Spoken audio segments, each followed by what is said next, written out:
No in zdaj v meni dr. Milan Zver, član odbora za kmetijstvo Evropskega parlamenta in najprej dober dan želim. Dober dan. Ogledali ste si tudi jubilejni mednarodni kmetijsko-živilski sejem Agra v Gornji Radgoni, bili tudi na začetni slovesnosti. S kakšnimi vtisi se zdaj sprehajate ob tem sejmu? Ja, vtisi so kot vsako leto zelo dobri. Zadnje leta je sejem tukaj v Radgoni izjemno bogat, razkošen, še posebej pa letos, ko praznuje 50-letnico, jubilej torej. 50 let je tudi skupne evropske kmetijske politike, 50 let sva stara midva, tako da so že kar trije razlogi. Letos se mi zdi še posebej pomembno, ker se pripravlja skupna nova skupna evropska kmetijska politika. Hrvaška bo vstopila v Evropsko unijo, tudi to bo deloma vplivalo na razmere v slovenskem kmetijstvu, še bolj pa seveda na razmere v hrvaškem kmetijstvu samem.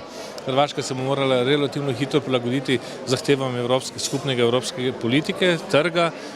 Malce kakšna cena kmetijskih proizvodov bo padla, kar pomeni, da ne bodo zadovoljni kmetje, ki so doslej lažje pridelovali, kasneje se bodo morali prilagajati tudi trgam ali pa zahtevam tržišča. In to bo po mojem mnenju kar precej streslo, tudi šokiralo hrvaško kmetijstvo, zlasti pa hrvaški kmetijski trg. Slovenija je zdaj že nekoliko se prilagodila evropskim razmeram.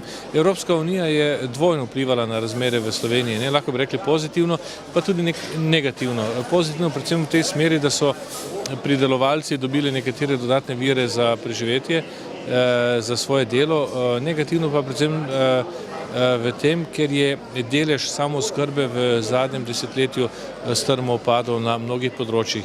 In tudi tam, kjer smo bili nadpovprečno uspešni, kjer smo recimo pri govedoreji, prašičereji, perutninarstvu pa pri pridelavi jajc, so trendi v zadnjem času slabi. Tako da se moramo res podvizati in poiskati neke odgovore, da bomo ne samo ohranili raven oskrbe, ampak jo tudi bistveno povečali. Je res že tudi v Sloveniji tako hudo, da sledimo grškemu in španskemu scenariju?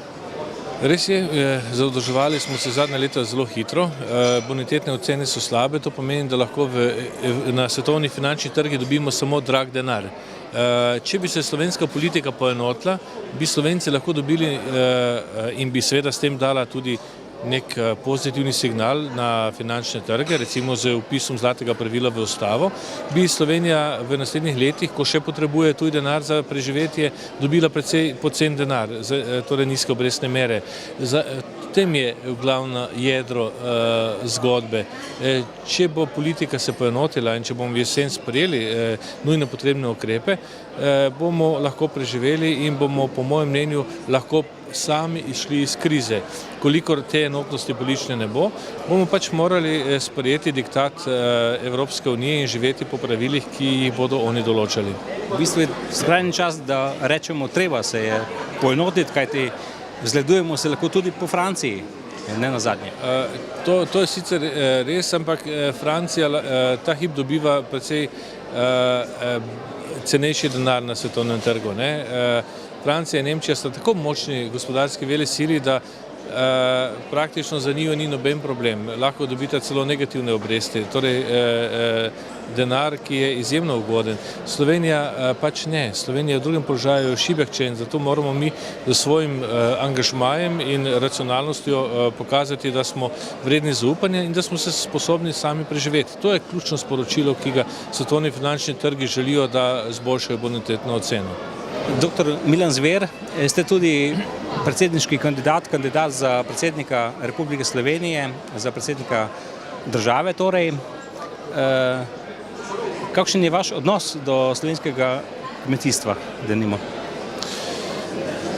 Kot predsednik Republike ta inštitucija seveda nima veliko vpliva na samo kmetijsko proizvodnjo. Kmetijstvo je torej v dveh rokah, bi temu rekli, v rokah državnega ministra Vlade Republike Slovenije in pa Evropskega komisarja. Torej, ker gre za skupno evropsko politiko, Slovenija tukaj niti ni popolnoma avtonomna in samostojna, ampak se mora podrejati tudi skupnim evropskim pravilom. Kot predsednik republike pa seveda lahko z svojimi spodbudami, gestami, opozorili včasih tudi prispevaš k temu, da kar je prav. Ta hip bi se mi zdelo, da bi lahko predsednik republike poskušal vplivati na vedenje potrošnikov, da bi kupovali domače, lokalno, sezonsko in da bi recimo tudi na ta način vplivali na revitalizacijo slovenskega kmetijstva in na recimo proizvodnjo, tudi tradicionalno kmetijsko proizvodnjo, če želite, tudi eko proizvodnjo, tudi večjo ozelenitev. Skratka, lahko bi z neko pobudo pomembno vplival tudi na kmetijsko politiko, ne bi pa je moral seveda z svojimi pogledi ali pa stališči kreirati. To pa je le stvar vlade. To, da se vam ne zdi, da bi moral imeti predsednik države, predsednik republike večje pristojnosti, kot jih ima zdajle? Slovenski predsednik ima pristojnost na področju obrambe, torej varnosti, na področju zunanje politike, na področju sodstva. To meni kar lep korpus pristojnosti, ki jih ima. Kljub temu, da pri nas nimamo predsedniškega sistema, imamo parlamentarno vladavino, kjer je predsednik države bolj protokolarne narave. Ampak vendarle, ker pa je izvoljen neposredno, na neposrednih volitvah, mu to daje neko posebno moralno moč ali pa neformalno politično moč in vsi dosedanji predsedniki so le to kar dobro izkoristili. Tako da jaz mislim, da ni potrebno povečati pristojnosti predsednika republike, glede na to, da bi morali imeti pa malo močnejšo vlado. To pa res. Kaj boste spremenili v primerjavi z dejanji doktorja Türka, ko boste vi predsednik? Jaz mislim, da bi bilo dobro, da se predsednik republike v takih kriznih situacijah, kot je sedaj, poskuša delovati malo bolj povezovalno, poskuša vplivati na vse politične akterje, da bi se poenotili. Jaz bi na njegovem mestu recimo sklical politični vrh, poskušal vplivati na njih, da bi se poenotili okrog izhoda iz krize.